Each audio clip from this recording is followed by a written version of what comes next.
Y estamos con un médico que tiene una experiencia de vida espectacular. 7 años en Sudáfrica estudiando en Durban, en la época del apartheid, y se especializó allá, se recibió de urólogo.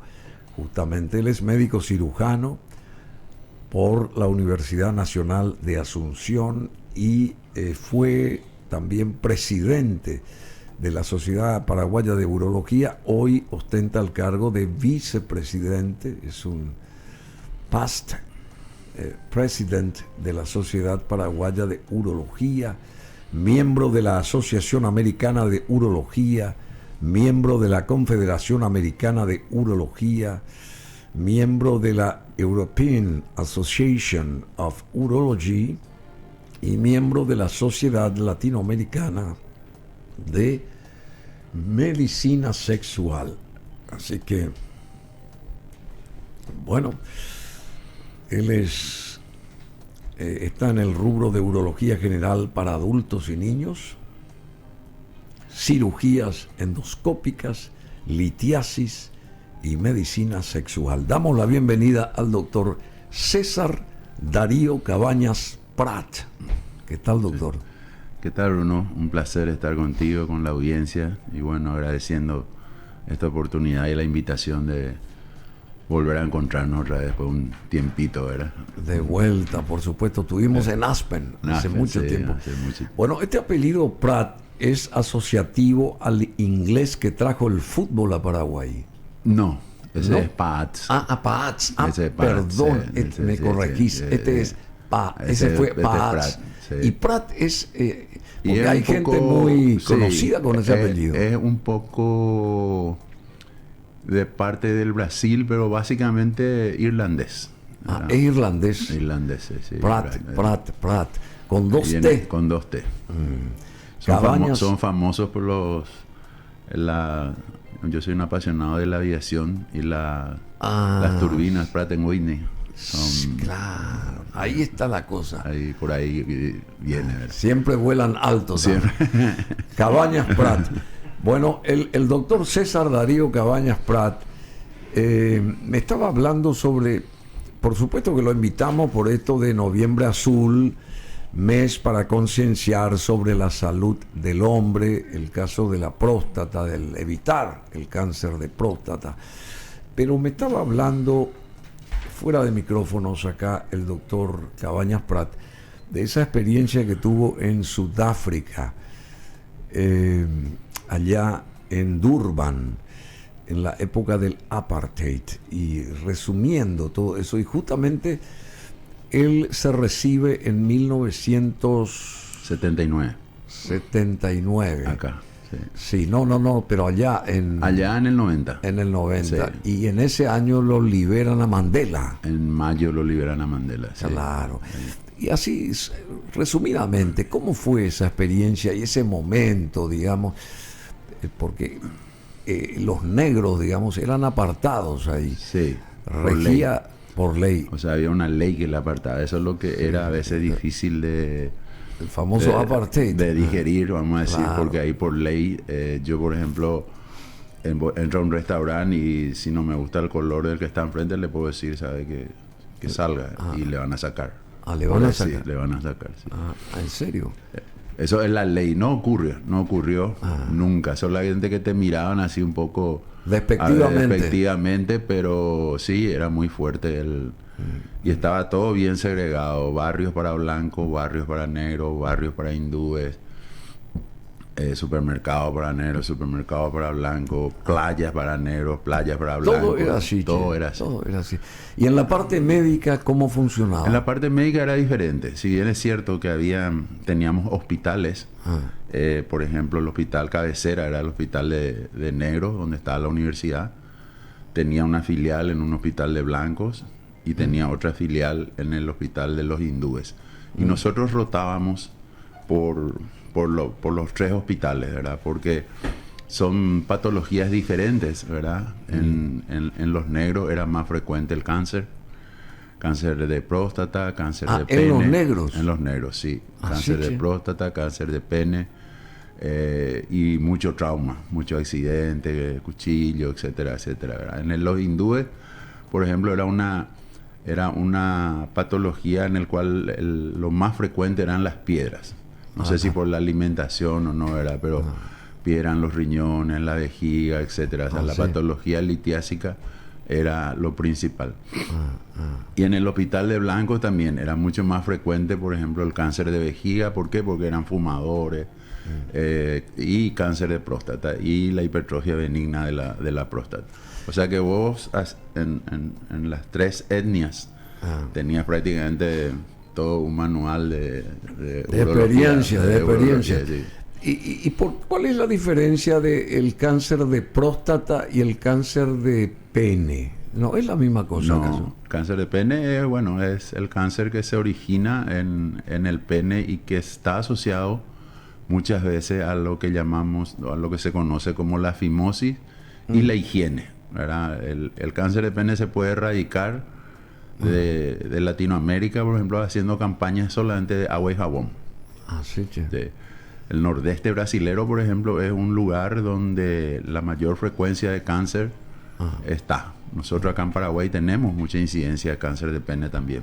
¿Sí? Y tenemos muchos artículos escritos, muchos sobre el cáncer de pene, ¿verdad? ¿Qué porcentaje hay acá, más o menos? ¿No tienen ustedes? Difícil de medir porque lastimosamente estadísticas oficiales no hay. O sea, hay pero no completas. O sea, el ministerio maneja una estadística y, por ejemplo, la última estadística es del 2020, que habla, por ejemplo, en cáncer de próstata, habla de 1.700 casos año nuevos. Eso estamos hablando de aproximadamente 2 o 3 por día, ¿verdad? En un año. De próstata. De próstata, ese de próstata. Y así vas. ¿Y de pene es aparte? Y de pene aparte, claro. De pene aparte tiene otra, alrededor de 600 casos nuevos, año también. Y varía mucho porque, como te digo, por el hecho de estar a veces en el interior, son gente un poco más humilde, no tienen tanto. Es muy difícil encontrar un cáncer de pene en un estrato social alto. ¿Sí? No es existe. lo más frecuente. Existe, pero no es lo más frecuente. Bueno, y acuden enseguida, ¿verdad? Porque se notan, se examinan, etc. ¿Y estos cánceres se curan o no? Y si lo agarrás de comienzo, como decimos nosotros, y justamente en eso se basa la campaña de la detección precoz, es justamente para llegar a un estadio bajo en el cual el paciente tenga una alta tasa de curabilidad. ¿Y cómo uno se da cuenta que tiene... existen molestias a veces a veces las molestias ya son un poco tardías, ¿verdad? Lo que nosotros por eso recomendamos es que a partir de los 45 años... Hablamos del cáncer de próstata. Estamos hablando de próstata, sí. Sí. A partir de los 45 años, todo aquel que haya tenido un antecedente familiar de cáncer, abuelo, tío, hermano mayor, hermano menor, mamá inclusive que haya tenido cáncer, las chances de que los hijos tengan es alta, ¿verdad? Casi el 50%, te diría, si son 4 hermanos, 2 de ellos tienen una probabilidad de tener algún tipo de cáncer. Y más todavía si el antecedente fue de próstata, ahí aumenta otra vez aumenta el porcentaje para el cáncer de y aquellos que no tienen esa condición es a partir de los 50 años hacerse. Y hoy día... ¿Y qué es lo que hay que hacerse? Perdón. ¿Qué hay que hacerse? Hoy día consiste solamente en un análisis de sangre. El análisis de sangre que se llama el PSA o antígeno prostático específico o PAS, como se le conoce normalmente, ¿verdad? Entonces, ¿qué quiere decir? Que yo cumplo hoy 50 años, vamos a festejar todo y yo de mañana tengo que estar pensando en hacerme ya mi PAS regularmente cada año, ¿verdad? ¿Sí? Esa es la recomendación. Y eso es lo que buscamos.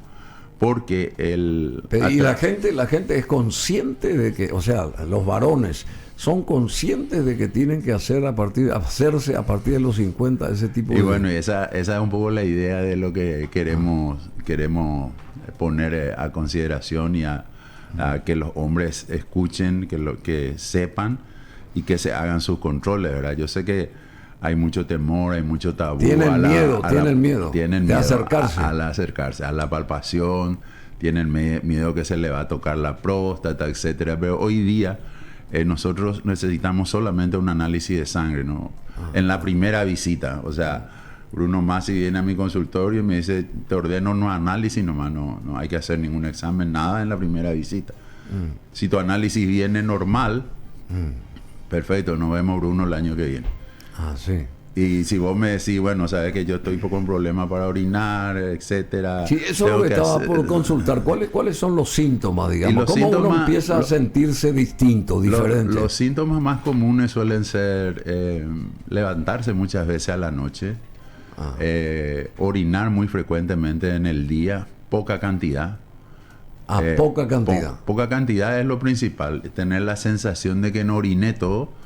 O sea, me voy al baño, orino y después me siento otra vez acá y me tengo que ir otra vez porque o que el chorro, el flujo sea muy esté disminuido. Ya no, obviamente ya no orinamos como antes, que orinamos muy lejos. Bueno, ahora se te cae por la punta del pie o un goteo en el calzoncillo, etcétera. Bueno, esos son los síntomas que produce el agrandamiento de la próstata. Y uno agrandamiento. Pero no quiere decir que eso sea un cáncer. O sea, estamos hablando... se agranda la próstata. Se agranda la próstata es ¿qué específicamente? La próstata es la glándula sexual masculina más importante porque es la que produce todo el líquido que uno eyacula. O sea, el espermatozoide viene del testículo, se junta con la próstata, la vesícula seminal, y ese líquido que sale, ese es el producido por la próstata. Y como hay por dolor, el medio, hay dolor también. Por el medio pasa el conducto de la orina. Cuando esta próstata crece, aumenta de tamaño, entonces causa los síntomas urinarios, ¿verdad? O sea que por eso es que va cerrando las compuertas. Va cerrando las compuertas. Pero es una relación 70-30 o 80-20 inclusive de todas las próstatas que se agrandan. Un 80% es benigno, un 20% nomás lo que es el cáncer. Pero es altamente letal si es que no haces nada. Altamente letal. Altamente o sea, letal. no se cura un cáncer. No, si está avanzado, ya no. O sea, lo que nosotros siempre decimos es que al paciente que lo tratamos, lo vemos, queremos que en todo caso se muera con su cáncer, no de su cáncer. ¿Entendés? ¿Sí? O sea, que no tenga metástasis, que no tenga diseminación, porque es eso lo que se hace más difícil tanto para el paciente, porque sufre, generalmente da metástasis en las columnas, en los huesos. Entonces el paciente a veces puede quedar inclusive en silla de ruedas, no puede caminar por las metástasis, muy doloroso. Y como hay que hacer algo, también a esa altura los medicamentos también son muy onerosos, ¿verdad? O sea que tenemos que hacer pollada, rifa, etcétera, ese es lo de siempre, ¿verdad? Y uno con este cáncer, digamos, ¿cómo que se dice? Avanzado, uno puede sabe que va a morir porque es letal. ¿Qué expectativa de vida tiene una persona que es consciente de que va a fallecer porque el cáncer de próstata así lo atacó, digamos, y lo indica, digamos, según la experiencia? Claro, el cáncer de próstata es generalmente es de crecimiento lento, nunca es de un crecimiento así rápido, avanzado, fulminante, ¿verdad?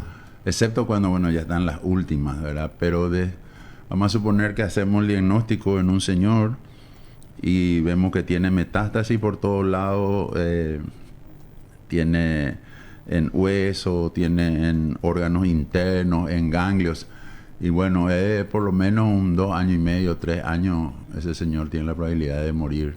Si no se muere antes de otra cosa, ¿verdad? Pero puede que muera de su cáncer de próstata. Bueno, y el cáncer de próstata, digamos, en este estadio letal o camino a la letalidad, ¿cómo se dice? Sí, a la muerte. ¿Tiene la gente, a partir de qué edad, por ejemplo? ¿Es la gente con mayor, ya la gente grande es la que tiene eso? La probabilidad de incidencia del cáncer de próstata aumenta con los años, con las décadas de la vida.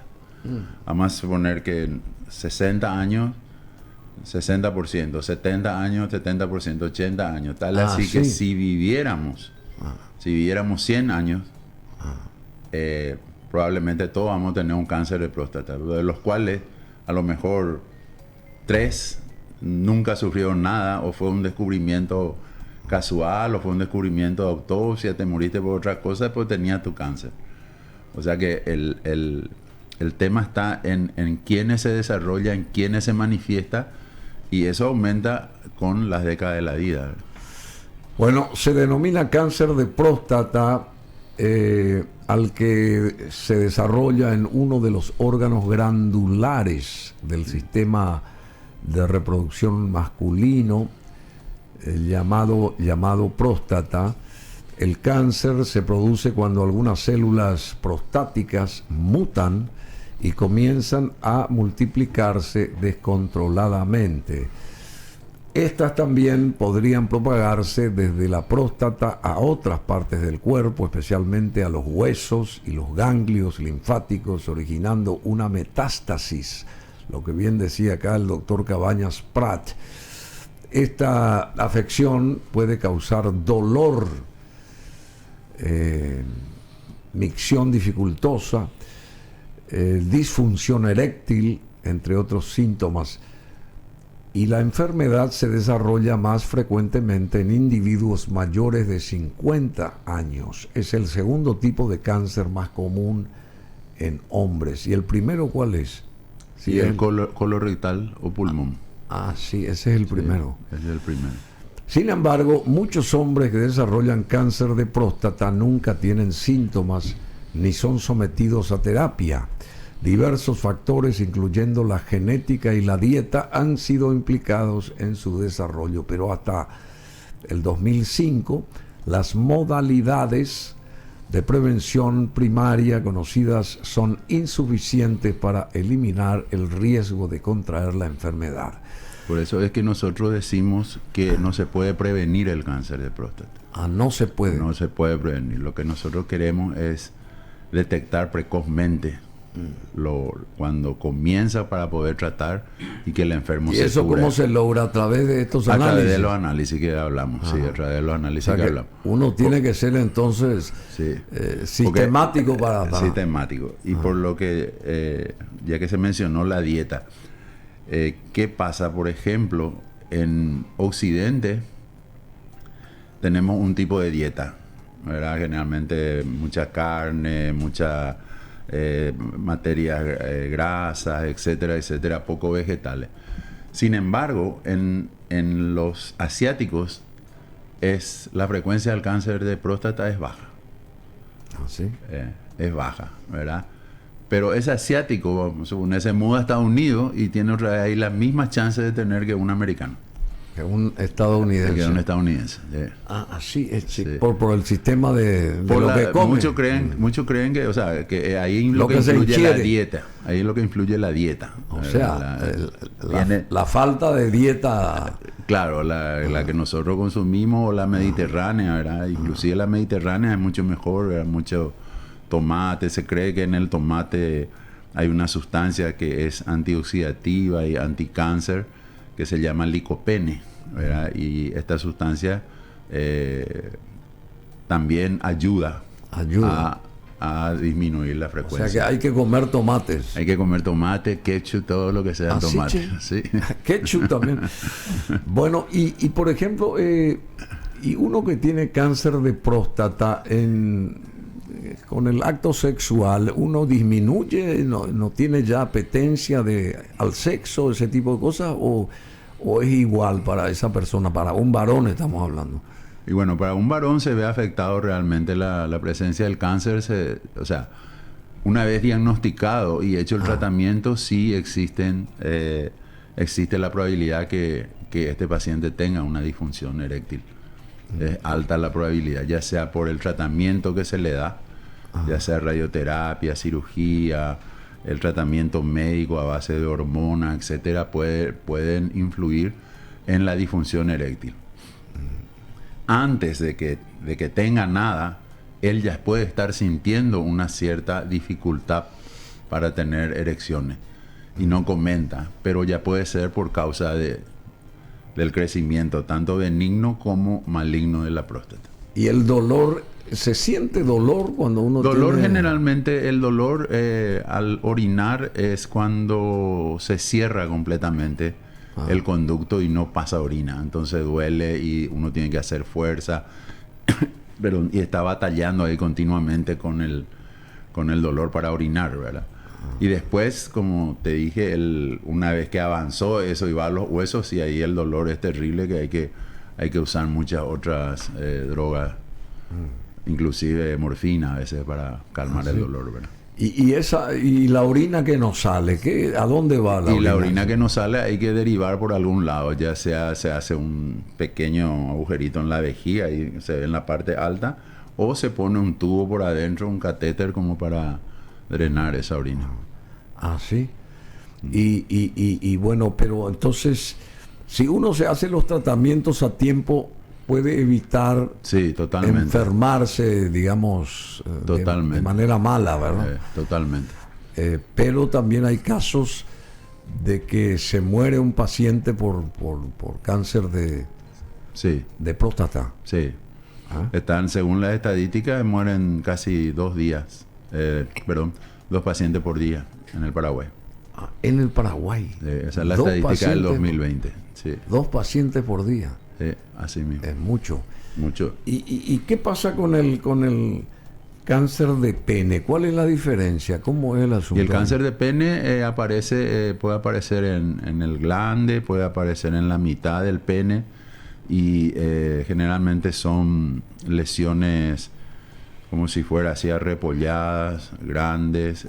Por eso digo que muchas veces la higiene, o casi siempre la higiene, es fundamental. Es fundamental, y a veces el paciente ni siquiera se da cuenta o le tiene miedo y no se va, ¿verdad? Porque no puedo estar viendo crecer un tumorcito en el pene y no darme cuenta y no hacer algo al respecto, ¿verdad?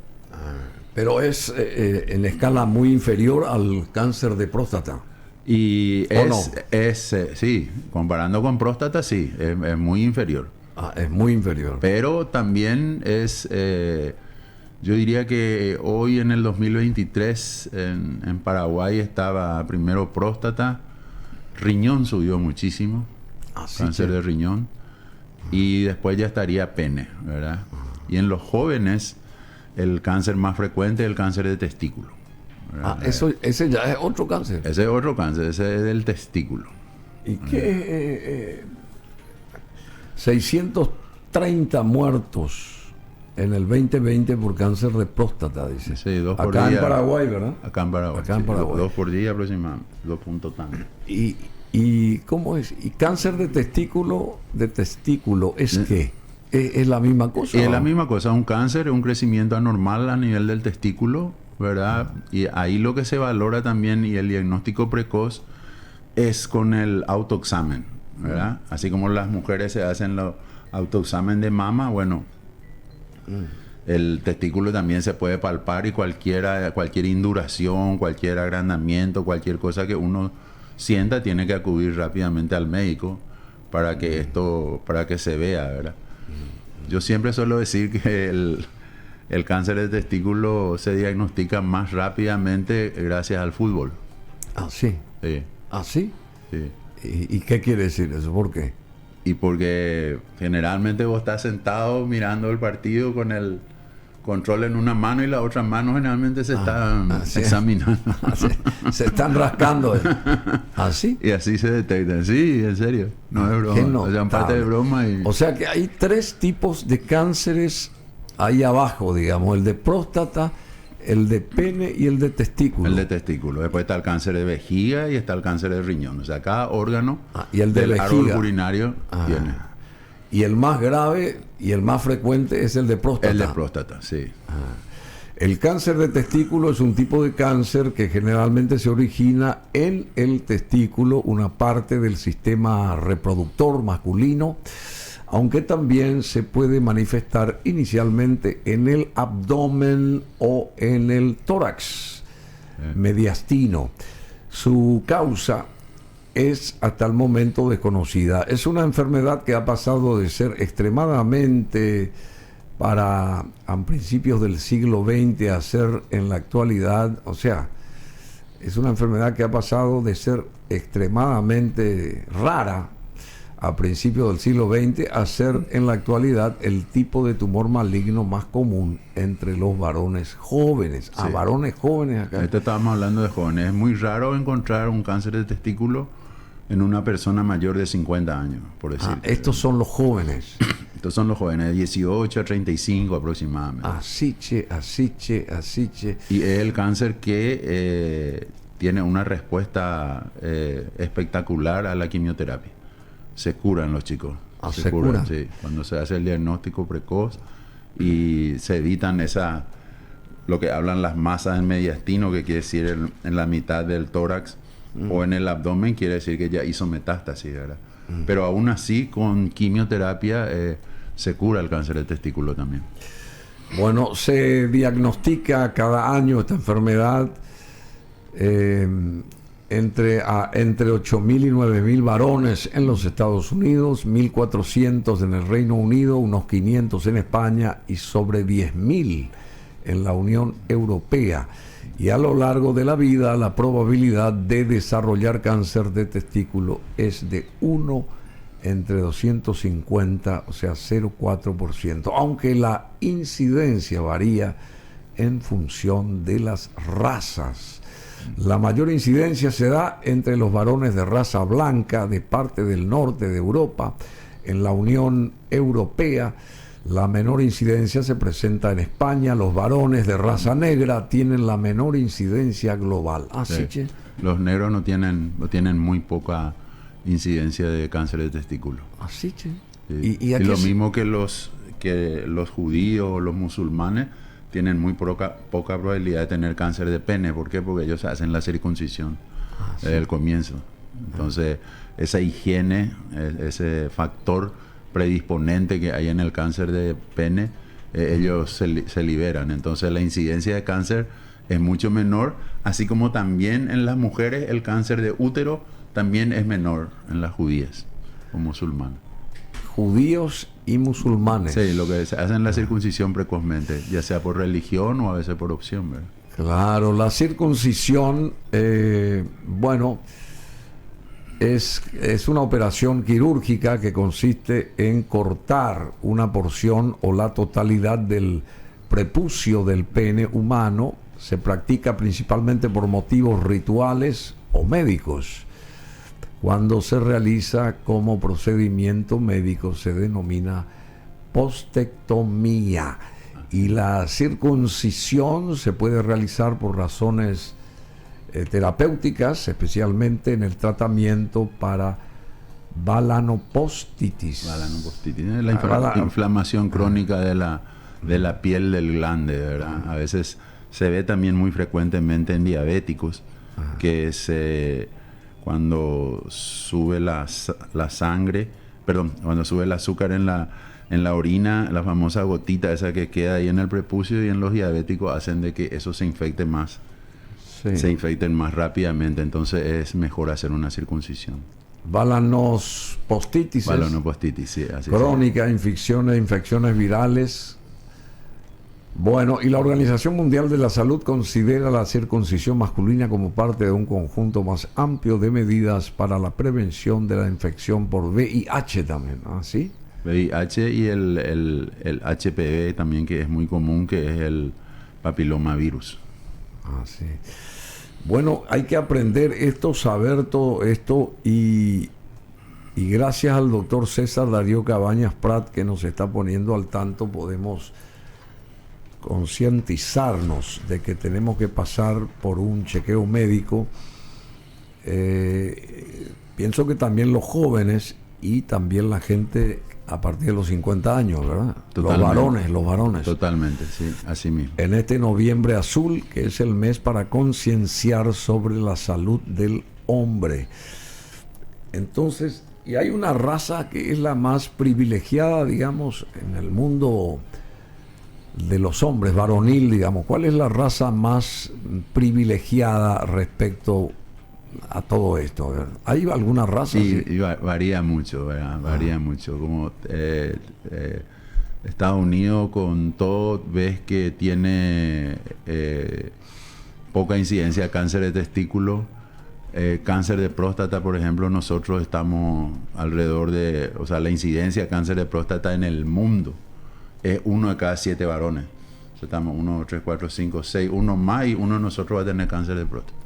¿En el mundo? En el mundo, estadísticamente. Y acá en Paraguay, según, ¿cómo que se llama?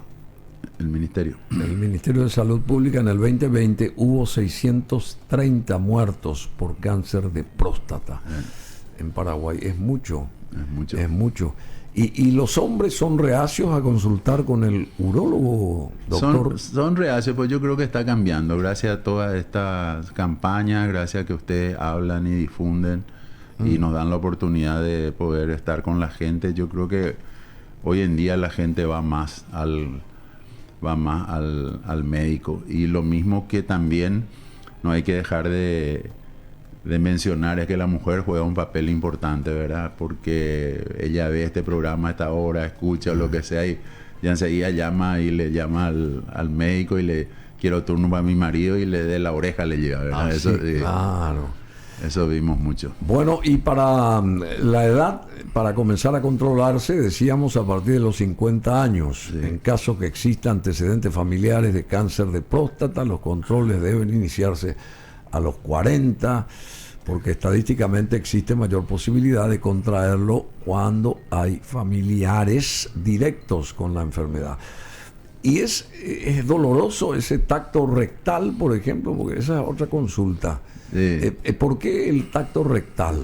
¿Qué tiene que ver acá el tacto rectal? El tacto rectal, ahí la imagen se ve que uno a través del recto puede palpar la próstata, tocar, ¿verdad? Pero se toca solamente una parte de la próstata, ¿verdad? Y nosotros, por ejemplo, sabemos que si tocamos una próstata que tiene esta consistencia como la punta de la nariz, eso es lo más probable que sea todo benigno.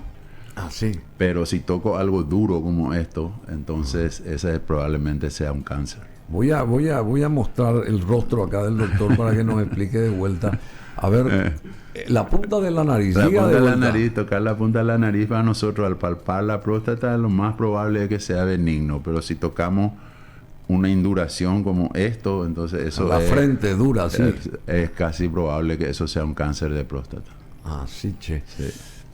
Pero usted dijo que el 80% de ese cáncer de próstata es benigno en los varones. Sí, él es benigno como este, el Y crecimiento. el 20% es Y el 20% el que puede ser duro. Pero cuando es duro, ya pasó de la etapa también de probable tratamiento curativo. Ya no se cura. Probablemente no. Pero bueno, hay que hacer todos los estudios. Por eso hoy en día también es muy importante si no se cura el paciente, los métodos de laboratorio, entre ellos la resonancia magnética, ¿verdad? Que ¿sí? Hoy día la resonancia magnética nos da toda una imagen de la próstata. En cambio, yo al palpar a veces solamente toco una parte de la próstata, no toco toda la próstata. Por eso es que el tacto rectal, y como te decía al comienzo, no es el principal ni no es lo que probablemente vamos a hacer de primera mano, sino vamos a pedir primero un análisis de sangre y de acuerdo a eso, el especialista decidirá qué hacer, ¿verdad? Si recurre a la palpación o recurre a la resonancia magnética, etcétera. Y inclusive después hay que sacar una muestra, certificar que eso es un cáncer y bueno, y ahí comienza el tratamiento del paciente. Bueno, pero si uno tiene al palpar esa próstata a través del ¿cómo se llama? La cuestión rectal, es doloroso ese... No es doloroso, dura menos de 10 segundos. No es doloroso eso. El tacto rectal no es doloroso. No es doloroso. Bueno, pero si uno encuentra que está dura la cosa, ¿qué quiere decir? Que ese paciente ya está prácticamente condenado a morir. No necesariamente. ¿Sabes? El cáncer de próstata tiene 4 etapas. A, B, C, D, ¿verdad? A y B son el principio en el cual nosotros ponemos todo nuestro esfuerzo y todo para curarle a ese enfermo. Si nosotros llegamos, el paciente llega a un estadio C y D, a partir de ahí ya es solamente paliativo el tratamiento, ya no es curativo, ¿verdad? Entonces ahí hacemos lo imposible como que este paciente, como te dije, muera tal vez con su cáncer y no de su cáncer, ¿verdad? ¿Cuál es esa diferencia?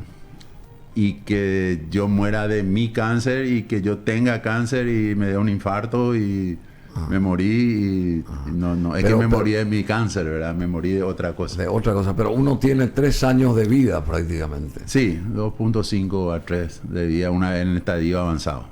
En estadio avanzado. Y es gente mayor de 50 la que puede...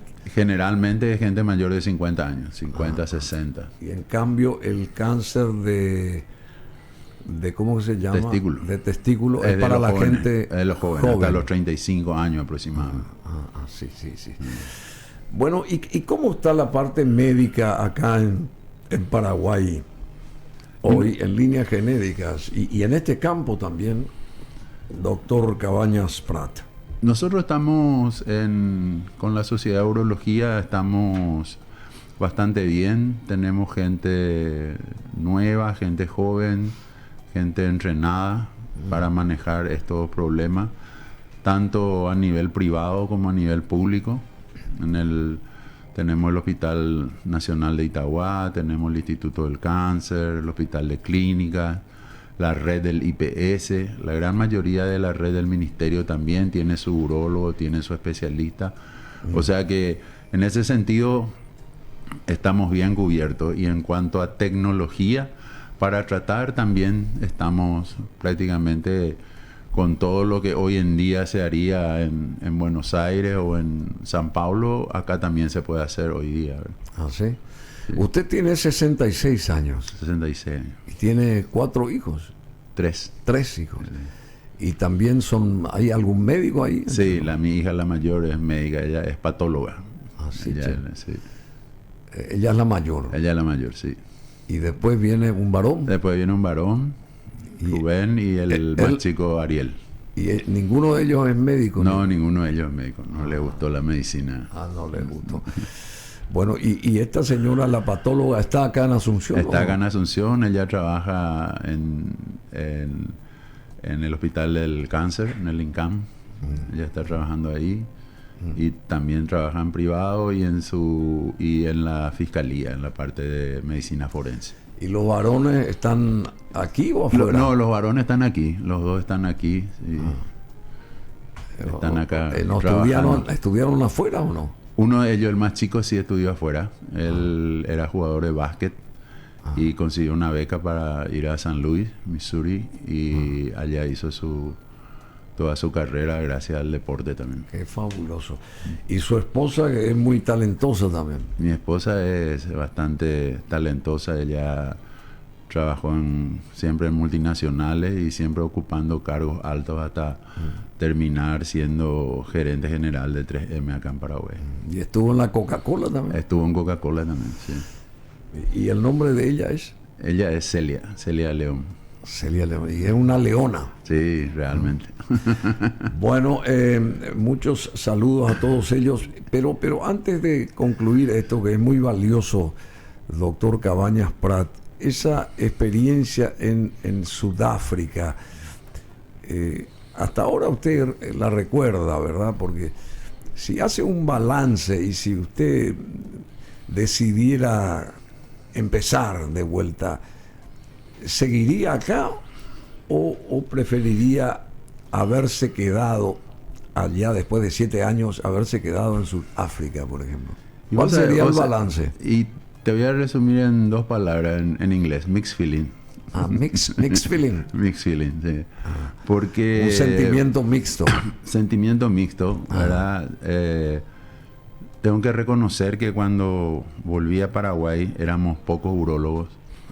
Nos dedicamos también a traer una nueva tecnología para cirugía de próstata, etcétera. Entonces yo creo que hemos ayudado mucho, ¿verdad? Yo estuve como jefe de servicio del Hospital Nacional, estuve en el Instituto de Previsión Social, hoy ya estoy jubilado, ¿verdad? Entonces, te diría por ese lado que estoy muy satisfecho de volver al Paraguay y volcar lo que aprendí acá, ¿verdad?